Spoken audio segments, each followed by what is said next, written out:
Dunn acted with remarkable courage and valor to defend both our institutions and our people.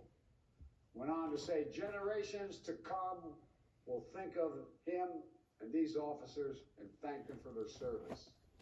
It was President Joe Biden today honoring police officer Harry Dunn before presenting him with a Presidential Citizens Medal. Officer Dunn is one of 14 recipients who were honored for their work in preventing the 2020 election from being overturned by the twice impeached and disgraced ex-president and his allies. Included officers Caroline Edwards, the first law enforcement officer who was injured by the rioters that day, Michael Fanone, a Washington police officer who was injured in the attack, Aquilino Gunnell, a sergeant with the Capitol Police who was injured in the attack, Eugene Goodman, Capitol Police officer, who led a pro-Trump mob away from the entrance to the Senate chamber. They got really close during the attack. Daniel Hodges, a Washington police officer who was injured in the attack. It was his first time in the Capitol. And officers Brian Sicknick, Howard Liebengood, and Jeffrey Smith, who gave their lives to defend the Capitol. President Biden also recognizing election officials who resisted Trump's efforts to overturn our democracy. Ruby Freeman, her daughter Shay Moss. They processed ballots during the 2020 election for the Fulton County, Georgia Elections Board. They were falsely accused of fraud by Trump and his allies. Rusty Bowers, a former Arizona House Republican, and Al Schmidt, a city commissioner in Pennsylvania, who both stood up to Trump and insisted all absentee ballots be counted. Also, Jocelyn Benson, the Democratic Secretary of State in Michigan. She'll join us in the next hour. But we are so honored to be joined by Capitol Police Officer Harry Dunn, who is missing the festivities in his honor to talk to us. He writes about his experience defending the Capitol on January 6th in the book Standing My Ground, A Capitol Police Officer's Fight for Accountability and Good Trouble. You are so important to the country. You are so important to all of us. Your heroics, we only learned about them on that day, but I think the thread you pull, I saw your Twitter thread today, in checking on people, in asking that question, are you okay? And in normalizing the conversation about the answer being no. I know you are a lot of people's hero, and a medal isn't enough, but congratulations on this high honor today. Thanks a lot. I appreciate it. And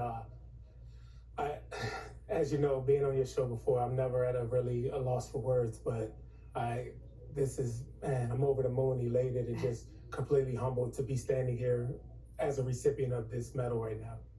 You know, I actually have watched that. I watched the president's speech and I cried through the whole thing, and I thought I was going to get through it this time and not cry. That doesn't seem to be the case for me. But do you feel, in looking at the body of work from the Select Committee, it was palpable the way the whole country wants to lift all of you up, that we value our democracy more than maybe we knew we needed to. Maybe we understand the threat to it. Do you see sort of a mix of silver linings? I don't know if that's a disrespectful word, considering the sacrifices that were made by you and your fellow officers that day. You know, law enforcement for the last few years has been a hot topic issue, and rightfully so. There's a lot of practices and things that it needs to be addressed with policing. However, on that day, the Capitol Police, the Metropolitan Police officers came to, and we did our job. We upheld our oath. We at the moment, it's hard to say that we knew we were defending democracy. Our oath that we took was to defend democracy. So I think every single day that we're doing our job, we look at it as, you know, defending democracy, whether it's standing outside the House chamber while they decide on who the speaker is, or fighting an insurrectionist mob 2 years ago. How do you feel we're doing as a country in terms of what you and all the officers have called for, and in calling for accountability? What kind of grade would you give us?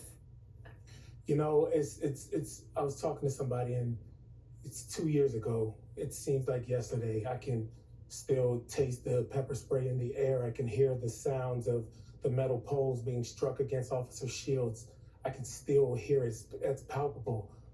But then you think 730 days. It's so long to wait for accountability. I joked around and said, you know, if I was the Attorney General, I would have filed charges on January 7th.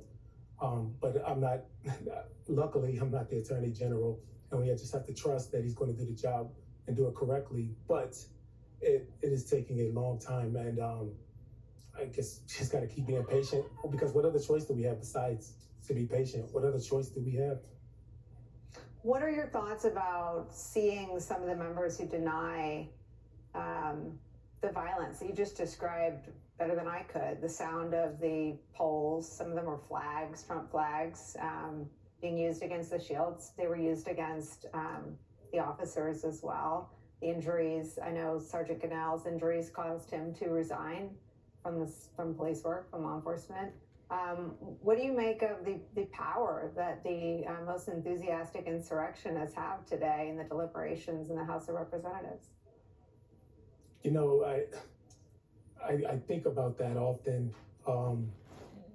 The ultimate sign of accountability for an elected official is the ballot box. And if these people who choose to be willfully ignorant about what happened that day or the events of that day, that's the only way to describe it, is willfully ignorant, because there's the footage out there. If you don't believe what your eyes or what you see with your own eyes, I don't really know what to tell you. But the ultimate, accountability is at the ballot box. And if their constituents continue to elect them, then I think that signals that we have a bigger problem as a country, more so than, the person who is in that position. It's much bigger than that one person if these people are continually being elected back to office.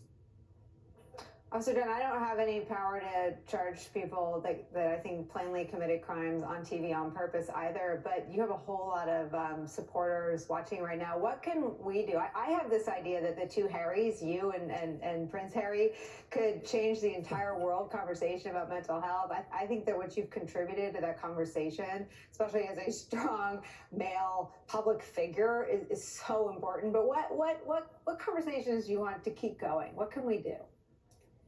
The vulnerability that Prince Harry has showed, by the way, is it's remarkable. I mean, good on him. Right? See, this is when I always feel like you and I need 2 hours. We can have a whole conversation.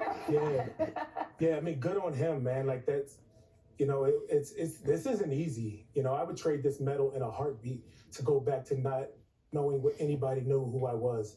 I would give this medal back in a heartbeat. But we're here, and you can either show up in the moment or succumb to it, and I don't plan on succumbing.